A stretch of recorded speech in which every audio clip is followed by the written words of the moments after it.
We're in the thick of wedding season, so you've likely seen your fair share of newlyweds bopping around town. So today on CityCast Las Vegas, we revisit a conversation Sarah Lohman had with writer Eric Duran Valle about how Las Vegas became the wedding capital of the world and why it actually started with us being known for quickie divorces. It's Monday, June 8th. I'm Jesse Merrick, and here's what Las Vegas is talking about.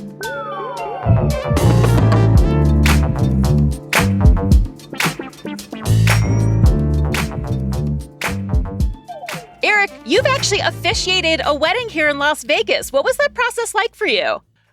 Well, it was pretty fun. In terms of getting the actual officiant's license itself, it was a lot more streamlined than I expected.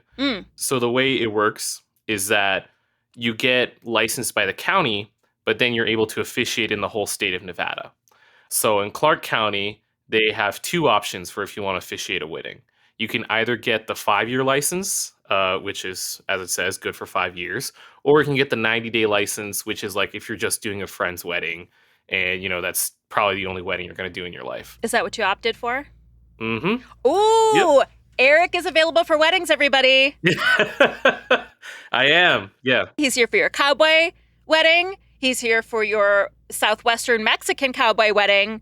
What are some of the most outrageous weddings or like themes or like wedding adjacent ideas that you've seen available here in Vegas? Okay, so I actually made us a list here. And I gave each category kind of a fun title. So here, the first one is, do you want vows with that? Which is the drive-thru wedding. And so the drive-thru wedding is one of the most notorious ways to get married in Vegas, but it is incredibly efficient. Depicted in Hacks, as a matter of fact. Her daughter gets married in a drive-thru wedding. Right. Yeah. And the good thing about a lot of those drive-thru weddings is that they're very close to the courthouse, which in all of these options, it's very important. And, you know, the venues and all these like wedding planners, they let you know, like, you still have to pick up the license from the courthouse first. And that's what I tell people. That's key. Yeah. Mm-hmm. People have asked me about this a lot who have wanted to have these last minute weddings on a whim here. I'm like, well, you have to still have the paperwork ready within the hours that the courthouse is open. Is that the way you roll? Yeah. So it does have to be when the courthouse is open. You can drop off, like after the ceremony is done, you can drop off the completed certificate anytime. But obviously the license has to be gotten within their business hours. But, you know, they're open pretty late. But yeah, no, you can't just walk up to the chapel and get married, at least legally. You know. You have to be prepared. So no like 3 a.m. drunken wedding. Yeah. What else you got? So I like to call this next one For the Record, which are the museum weddings. As we know, Vegas has many great museums, and a marriage is a pretty historic event in someone's life. So it deserves a venue that is commensurate to that occasion. And so the two options I really like are you can get married at the Mob Museum, which is a very classy place, you know, a bit of a macabre subject matter. But I mean, you know, they have the Frank Sinatra music playing, you know, it's very vintage Vegas. And so they have options. I'm sure people theme it out to the 20s and 30s too. Yeah, so that's actually what they lean into is that you can have the ceremony in the courtroom and then the reception can be done in the speakeasy. Which, you know, there's not a lot of museums that have speakeasies. Cool. If you would like a bit more of a grungy option, or you're looking more for something a little less fancy than the Mob Museum, there's also the Punk Rock Museum. They do weddings there as well. Just important that you need to bring your own officiant, which once again, I'm available for. You would deign to go to the Punk Rock Museum. All right, what's category 3 of Wild Vegas weddings? All right, so this category I call Your Love Has Got Me Sky High. Whoa. And so as you can probably guess, this involves getting married from very high places or very extreme heights. And, you know, that kind of matches, you know, it's your wedding day. It's something very exciting. So you want to match the energy. So on the Strip, you can get married at a private cabin on the High Roller at the Link. You know, the big Ferris wheel. 45 minutes and under, I assume. Yeah, it's gonna be a quick ceremony, but then, you know, a lot of people, I've noticed this, are opting for shorter ceremonies. Yeah. So I mean, that's actually honestly the perfect amount of time. The other one is at the top of the Eiffel Tower at the Paris, Las Vegas, Oh. which, very nice and very nice spaces in there too. It's very, very Baroque, very Parisian kind of looks in there. Mm-hmm. And of course, you can get married at the top of the highest observation tower in the United States, the Strat, or Yep. as true locals call it, the Stratosphere. I don't care what rebranding they're doing, but it's the Stratosphere to me. Wow. Okay. All right. These all sound like pretty decent options. Why is it so easy to get married in Las Vegas? Well, this goes all the way back to the Great Depression, and it's very similar to our gambling history, the reason why Hmm. gaming is legal in Nevada. And I do want to give a shout out to Angela Moore. She's a history professor at UNLV who helped me a lot with that Desert Companion article.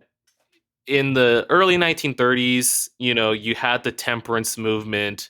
And one thing that they were trying to do to curb what they were so-called gin marriages, as in Hmm. like you get drunk and then you get married, was, to do a blood test. And Hmm. so Connecticut was one of the first states, I believe it was the first state to pass one of those laws, which not only had a waiting period, but also a blood test, which when I first heard about these blood tests, I thought it's to make sure these people weren't related or something. Oh, I assumed it was like testing for alcohol levels. No, so it was actually checking for syphilis. What? For STDs, because it's part of that whole grander part of the temperance movement was the idea that everyone should be living clean, and if you're going to want to get married, it shouldn't be Mm-hmm. hasty or with someone Mm-hmm. who's carrying a venereal disease, and so it becomes very restrictive. And Nevada, doesn't have much in terms of agriculture or other exports besides, mining. So around the same time that they legalize gaming, they also make it a lot easier to get married here. Mm. Never passes a blood test, doesn't have a waiting period. Once you're ready to go, you're ready to go.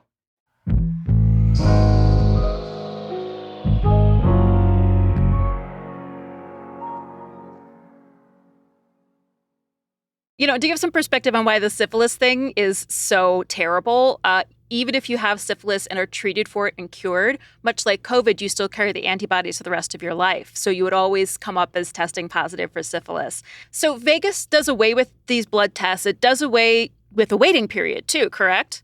Yeah. And, I remember when I first talked to, when I was doing research for that article, I would have thought that it was the quickie marriage industry that preceded the divorce industry. Hmm. But in reality, it was the other way around. Whoa. So before Vegas was the biggest city in Nevada, it was Reno, right?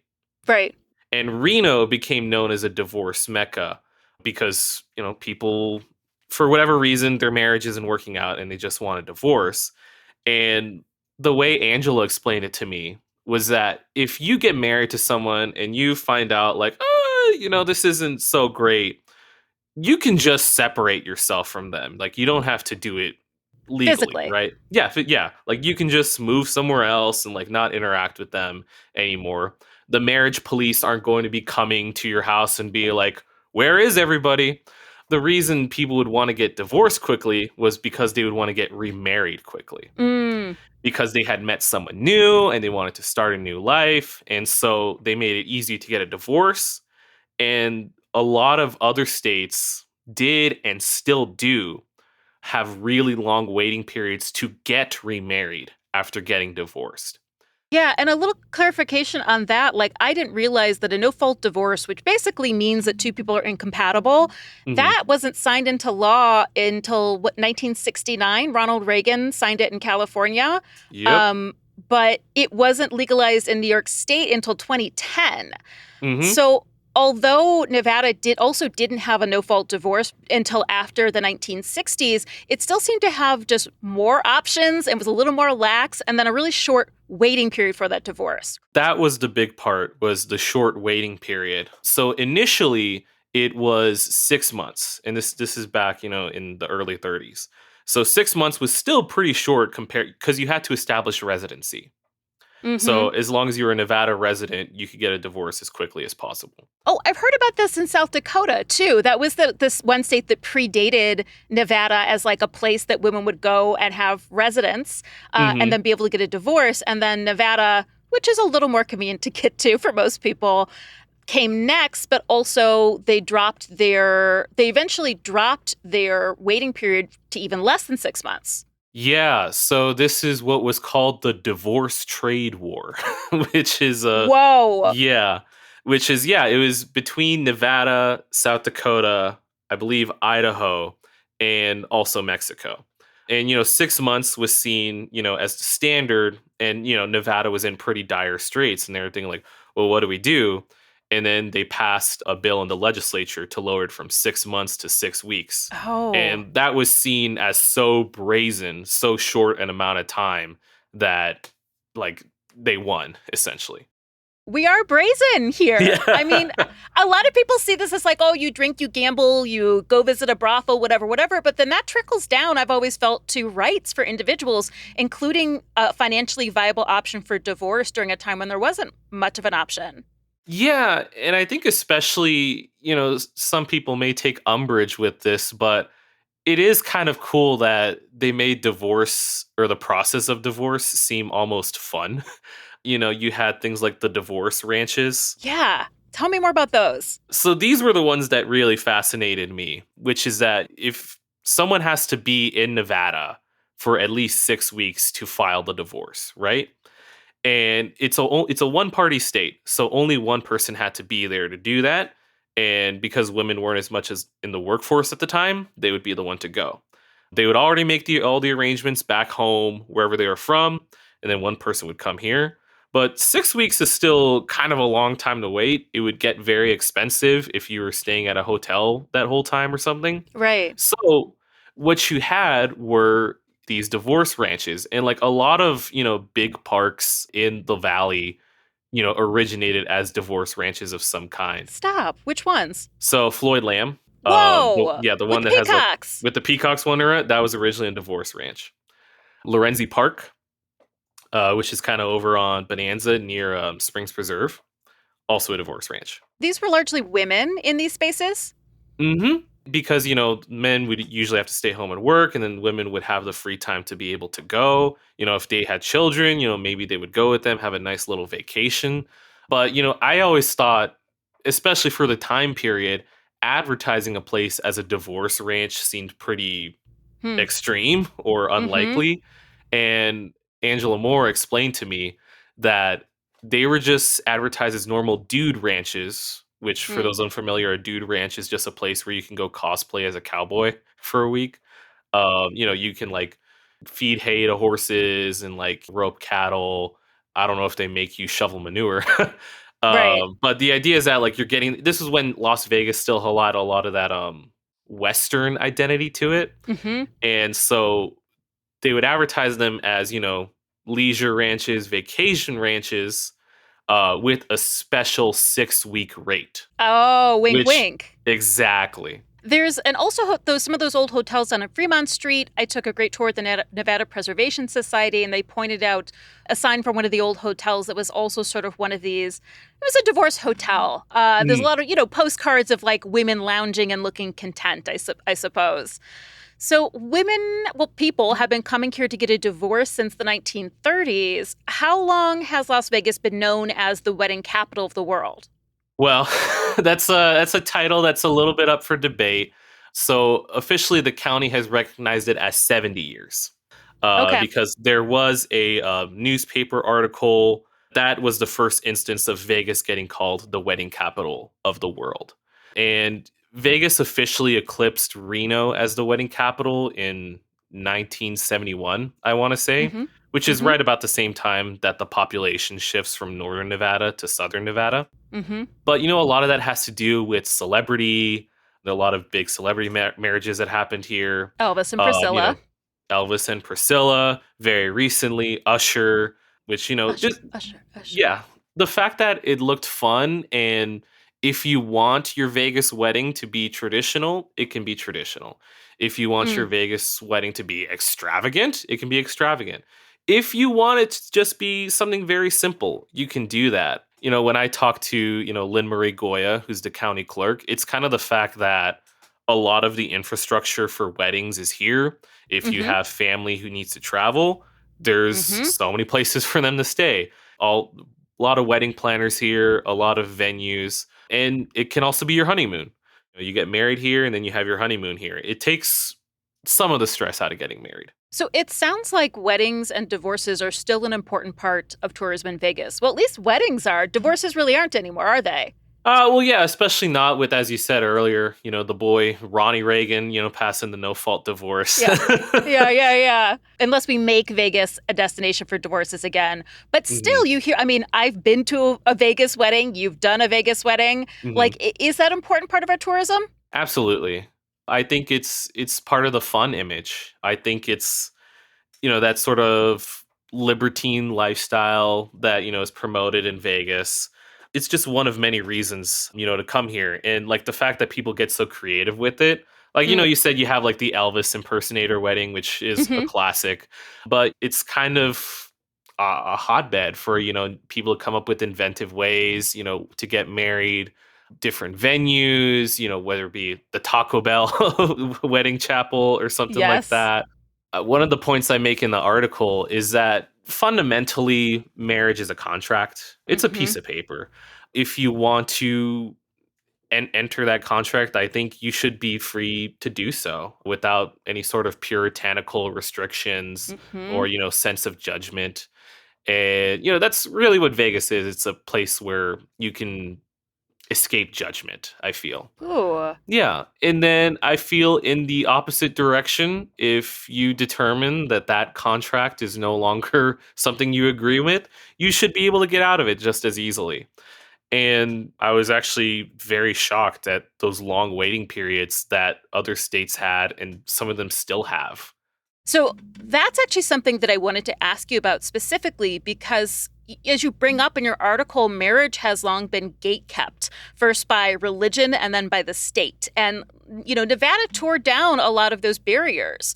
Now, in these really conservative times, there's talk of some states actually banning a no-fault divorce. Do you think that Las Vegas will have a critical role to play in the future of marriage and divorce here in America? Yeah, absolutely. I think, as I was just saying, Las Vegas and I think all of Nevada is a place that really embraces freedom, whatever that means to you. And getting rid of something like no fault divorce would be catastrophic. And that's what I was kind of trying to get at. Like when Vegas and Reno, made divorce look fun, or at least something that wasn't the end of the world.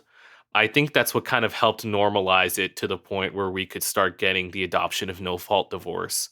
Especially because, and this isn't something I quite touched on the article, so I'm glad you asked about it, was the fact that, a lot of all this is happening around the same time as, women's liberation, sexual Hmm. liberation.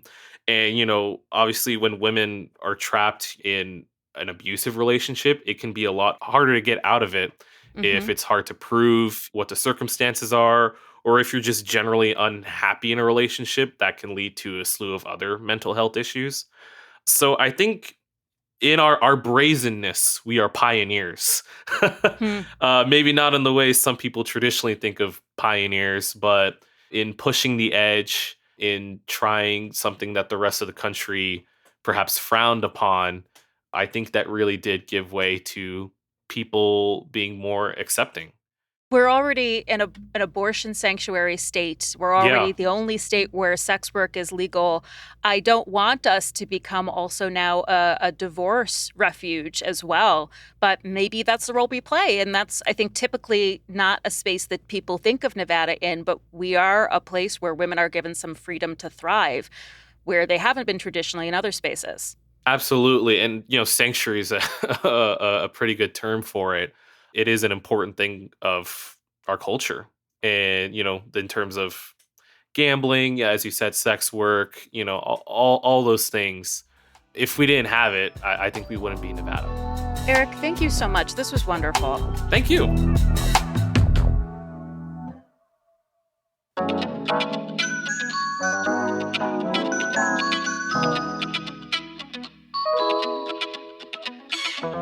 That's all for today here on CityCast Las Vegas. If you enjoyed the show, why not tell a friend? Rate the show, leave us a review, and subscribe to our free morning newsletter as well. And don't forget, you can support this show and get great perks by becoming a CityCast Las Vegas neighbor at membership.citycast.fm/Las Vegas. We'll be back tomorrow morning with more news from around the city. Until then, though, take care.